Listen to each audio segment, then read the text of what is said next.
Okay, but anyway, we are back in the studio, and our next topic for today is the power of good parenting. That's right. We have with her our regular guest, Professor Dr. Muhaya MOHAMAD. Good morning to you. Good morning, Doreen. Good morning, Prof, we're doing something completely different today. We yes? always talk about, individual motivational topics, but today it's for parents, so it's a plural motivation. Plural, yes. Yes. So, where do we get started? Okay, before I start, I want to say this quotation.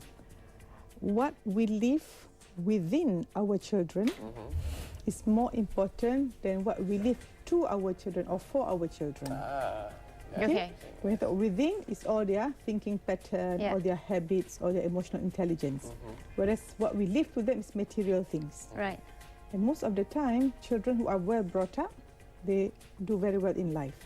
And the highest happiness for any parents or any human in the whole world is having good children. There are a few quotations that people say, happiness for 5 minutes is smoking. You feel happy for 5 minutes, after you suffer. 1 month, you buy a new car. You buy a new car, after 1 month you have to pay, then your happiness gone. But if you raise good children, happiness a lifetime. Because if you raise good children, they marry good people, you have good grandchildren, you have good besan, or everything becomes good because you start with something good. But isn't this a very subjective thing? Because, who's a good parent, who's a bad parent, who's a good child, who's a bad child, can be different to different people. That's right, that's right. How do we make that decision? As I say, life is all about perception, and we are all a summation of the choices that we make. What we are today is because of the choices we have made before. So before we become parents, we have to choose our partner first. And our partner will become ours only. We tend to attract people who are like us. So if you are a good person, that's why before this we talk about individual, If we make ourselves to become a good person, then we attract good husband or wife. Then, because two good people, we create a good environment. Then we have good children. When we say good and nice, it's different.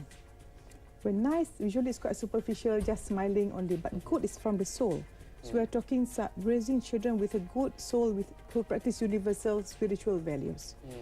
And I think the difference between good and bad is quite clear actually, because the difference between moral and religion is different. Moral means something that's accepted by the norm of that society, but religion is certain ritual and rules. And we have to combine these both. So I see your point, Doreen, that some people say I'm bad parents or good parents. What we want to say is that we want to play the best role that we can in whatever situation we are. And let's say we are now, we have certain deficiency. We cannot blame for our parents and say, oh, why they didn't raise us in that manner. No, we don't live in the past. We learn from the past. We live in the now. We plan for the future. So if we see something that we have not get when we were small by our parents, we shouldn't blame them. We learn from that and make sure that we give better than what we had before. So, but sometimes we see, look at the way generation go. People who live maybe 50 years ago were much better because there isn't so much distractions. Now, I think if you look at our society, I mentioned ago, we are going to the ice aging, hard colding society. We don't want that to happen because materialism, consumerism is coming in. That's why we notice in previous talk with power, compassion, kindness, because these are the insight or soul, people who are full of soul and spirituality to behave. So there's a balance that we have to do. And I've mentioned before that what shape a child, see when a child is born, you imagine you conceive them for 9 months. While you were pregnant, all your behavior will influence the hormones and affects the child. Then when you are born, the child will absorb. The first 2 years is absorption of all the things that they see, they hear, they listen. And from 0 to 7 is when they don't have much of like in Malay they call it akal, right and wrong, but the conditioning starts then. So what the child see, hear, experience, repeatedly become their belief. And that belief will determine them to behave in a certain manner. So these are, I said, the power of good parenting is that if we, let's say a couple gets married, the aim of marriage is to produce good children who's going to have a heavenly life now and hereafter. So if every individual unit is trying to really make good family, can you imagine the whole nation? We don't actually have to have one leader who say, please do this. No, each person is their own leader in their own house. And if each house is good, the whole community will be good. From the moment a child is born, he's helpless, and the parents tend to mollycoddle him and care for him or her. give them everything that they didn't have when they were growing up. They try their best to give their kids. That's right. But when does the mollycoddling stop and the discipline start? Stop or start? When does the discipline start? When do we start to... We should start, yeah. When should we start? You see, 0 to 7 is when the child starts to develop mentally and physically, all rapid growth, very rapid growth. But we cannot actually start hitting them or scolding or punishing them, because when they are 0 to 7, they are just, they don't have the decision to be right and wrong. It's not very clear cut. Right. But from 7 to 14 is the time when we have to discipline them. So it is really good when you start going to school, even Tadika, and go to school. That's when you have rules and regulation to conform to the norm should be. But one disadvantage sometimes, the conditioning in school, when they were 0 to 7, they have full of imagination, they want to reach their dream. But sometimes we are not careful. If we are very stereotyped the school, you must have this certain number of A, very much about achievement. The children are not free to sort of go with their dream. Then they have too much stress on the external thing, then that's when it's difficult. So I see your point that the discipline sometimes is a bit difficult from 7 to 14. And after 14 to 21, if we as parents, we must treat them as friends. So 7 to 14, discipline. 14 to 21, you must treat them as friends. You cannot embarrass them. For example, we scold them if they are wrong. So I like this saying that I put on my Facebook recently, which get a lot of response from the friends on my Facebook. I put that if there is no need to scold the children, your children, then there is a need not to scold them. Right. Which I mentioned before the show, and you're wondering why is such a way. Actually, because actually there's no need to scold. We can just give feedback. We can just tell our children we are not happy with what they do. But before we actually give the feedback of their behavior, we say, I love you very much. You are my child or my daughter or my miracle. But I'm not so happy with your behavior of this part. So the children knows we give a very high emotional account to them that they know we love them, but because they went astray a bit, so we as parents trying to make them go in the correct direction. So this is something that parents say, when the discipline start, you can give all the love and discipline. You discipline them with love. So just now Datuk Noriza talking about 4R, I want to introduce 4L. 4 L's. Every day we tell our children, today I want to live, I want to learn, I want to love and laugh. Teach people how to laugh well, and we know that laughter is the best medicine. And teach our children, when we wake up this morning, you say, I want to feel good today. I choose to be happy today. And I've mentioned my magic 3 all the time. Tell our children to every day speak kindly, care deeply, love generously. So before we send our children to school or whatever they're doing, okay, remember today, you want to think good thoughts, speak kind words, take good action. Yes. Okay, now let me just branch out into single parenting. If being a parent is challenging, being a single parent is even more challenging. Because single parents often have to work and assume the responsibility of the whole household by themselves and the children. If somebody is a single parent, what kind of specific advice do you have for them? Okay, number one, they have to accept the condition they are in. They cannot go into a self-pity mode. Oh, because I'm a single parent, I'm so limited. My belief is that I think my children can go nowhere. Because there are many people who, for example, Bill Clinton, his father passed away when he was 8. He was raised by a single mother. But at the age of 12, he told his mother, Mother, I'm going to be the president of the United States.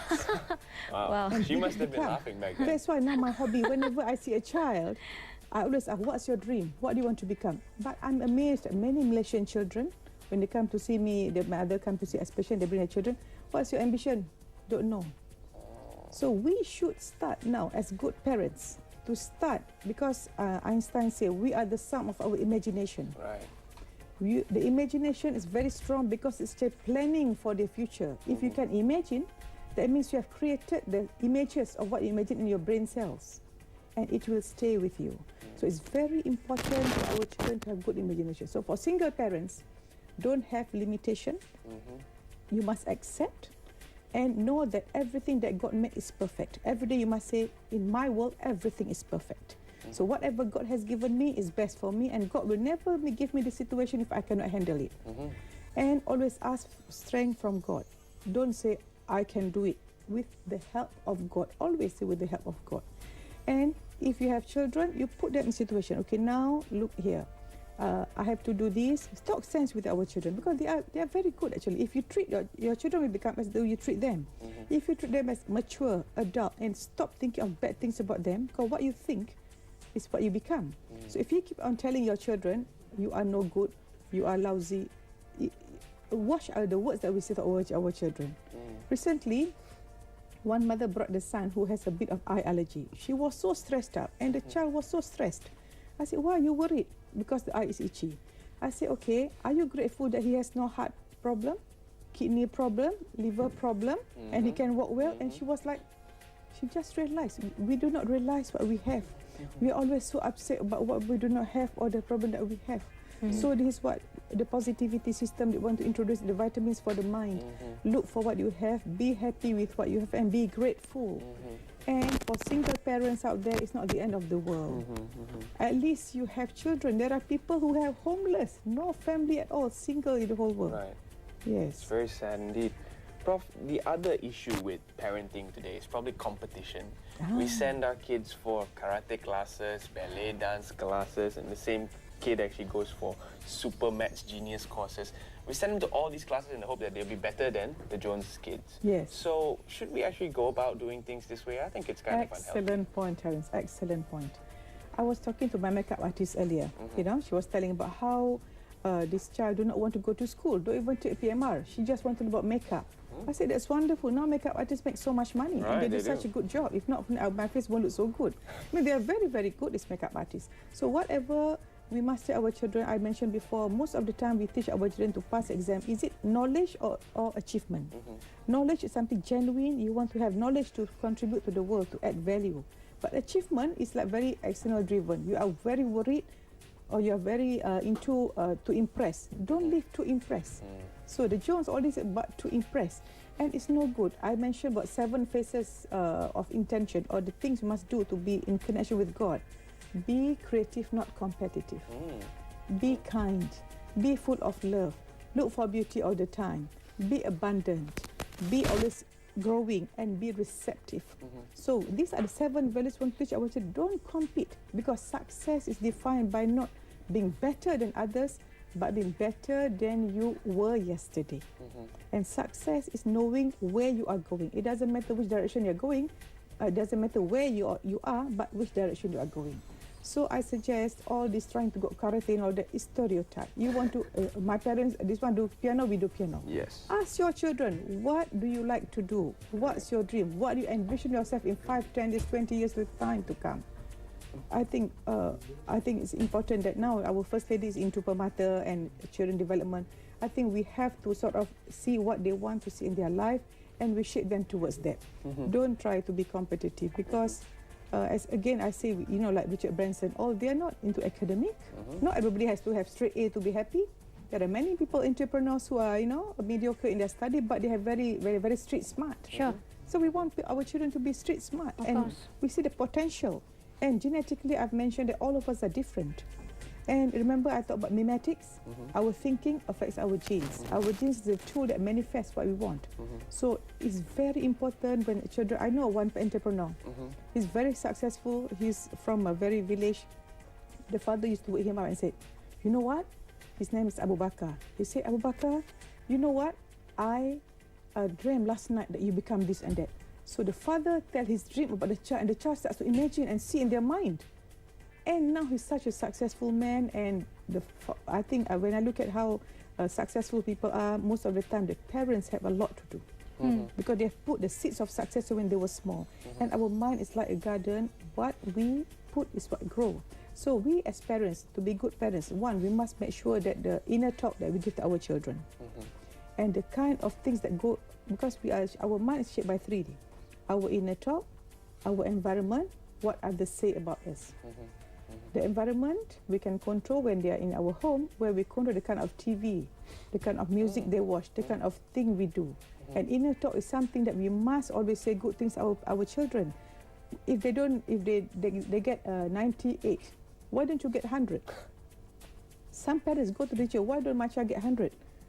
So you already show to your children the marks is everything. What we should say to our parents, to our children, I don't care about your study so much. Most important, you are happy, you are healthy, and you have very good manners, and you are very well developed physically, mentally, spiritually, relationship and financial. So when we raise our children, we ensure they take good food physically, and mentally ensure good television program, good reading, and then spirituality, make sure they stay connected with God. And relationship, teach them good manners. When you go to people's home, bring small gift, respect the, just now Datuk said about respect the elderly, and financially teach them about financial literacy. How many of our school system teach about financial literacy? We don't know much.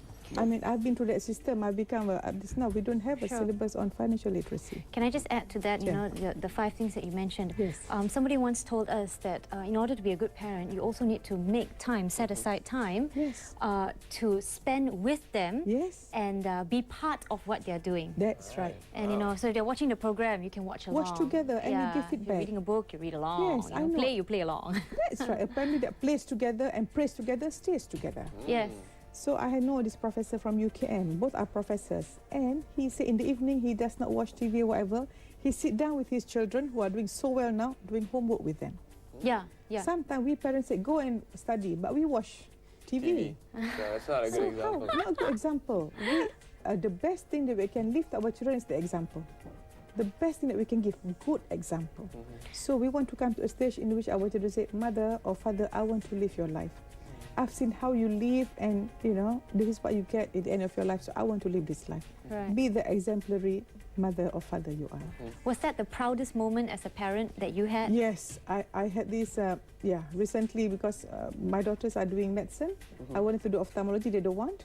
But after a while, I keep on telling them to go on personal development, and they find it's too much of a nuisance when they were teens. Because when they go on to go to school, it's compulsory. While taking breakfast, they must watch good motivation program since they were in secondary school. And they thought I'm just, you know, being very strict. But now they're thanking me over the moment. And now after 20 years, they're going to graduate soon. 10 years they're trying to say, Mom, I'm going to live your life. Because I told them to sharpen the saw. No use trying to cut the tree to do something, like Stephen Covey say, and sharpen the saw, the 7th habit. You try to cut the tree and the tree never breaks. So the old man said, why don't you sharpen the saw? I have no time to sharpen the saw, I'm so busy sewing. So all of us, if we sharpen ourselves, vitamins for the mind, we teach people how to change their thought pattern. If you spend every day, one day you spend 1 hour to sharpen your physical, mental, spiritual, imagine how you can have double, 10-fold increase in your efficiency. That's so true. So for your 8 hours of working, if you start with the exercise first, good nutrition, positive movie that you watch, all these, you know, positive quotation that you read, the audiobooks that you listen in the car, if you just watch people yakking about too much advertisement, no point. You must watch something that make you become forward. And then whenever, for smokers out there who wants to start doing this, you say, no, for fathers especially, good parents, at the minute you want to smoke, you say, okay, I want to die early, so that my wife become widow. I want to die early, so that my children become orphan. I want to smoke so that I have this disease. If you can say that, then you can continue smoking. Most of the time, I find this is all my patients. Because we know that those who smoke, the eyes become very unhealthy. So I'm sure, And now the cigarette price has come up. Same thing as sugar. Yes. And you know how many of us parents, yesterday one child came to me, he got allergy, so I told him, okay, you only take fast food once a month. The child listened. Take vegetable, the child listened. So we must put this condition that food is everything. You are what you eat. You are what you eat. You must control. We cannot simply, you know, okay, let's go to this fast food restaurant for, you know, as if they do something, they deserve this fast food restaurant.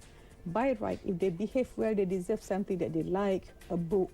And look at the presents we buy for our children. Why do we buy guns and all that? Yeah, I mean, let's get more sensible. Good books. Let's get more sensible. Yes, so I always tell parents, our children is a reflection of us. So if our children misbehave, no matter what age they are, always take full responsibility. And if you continue doing the same thing, you get the same result. So you must change your way of thinking and your children. Thank you. Thank you for being with us this morning. That has been Vitamins for the Mind, the Power of Good Parenting. And